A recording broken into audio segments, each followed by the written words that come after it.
Nabalot nga mga idol ng pag-alala ang mamamayan ng bansang Iran na kung saan nga mga idol ang presidente ng Iran ay hindi na nagpaparamdam. Marami nga mga idol ang nagtataka at nagtatanong na kung bakit sa kabila ng crisis nga mga idol sa pagitan ng Iran at ng Israel ay tila hindi na nagpaparamdam ang presidente ng Iran ni si Ali Khamenei. Sa panonood nga mga idol ng bansa, tinanong ng host sa Iranian State Television ang tanong ng napakaraming tao sa Iran mula sa political elite hanggang sa mga tao sa kalye ang nagtataka kung nasaan na ang kanilang presidente.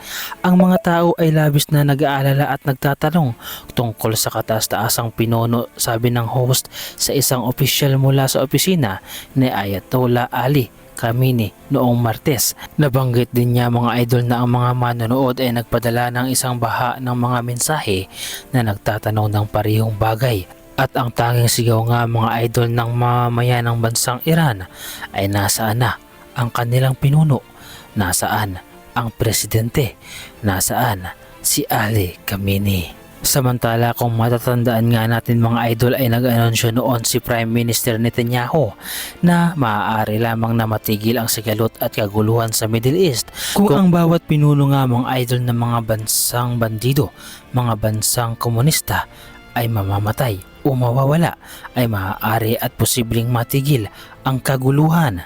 Kaya naman nagtataka nga mga idol ang mamamayan ng bansang Iran kung bakit nasaan na talaga ang kanilang presidente at kung saan ito napunta at bakit hindi ito nagpaparamdam. Ano kaya ang nangyari doon nga mga idol at ano ang posibleng ginawa sa kanya?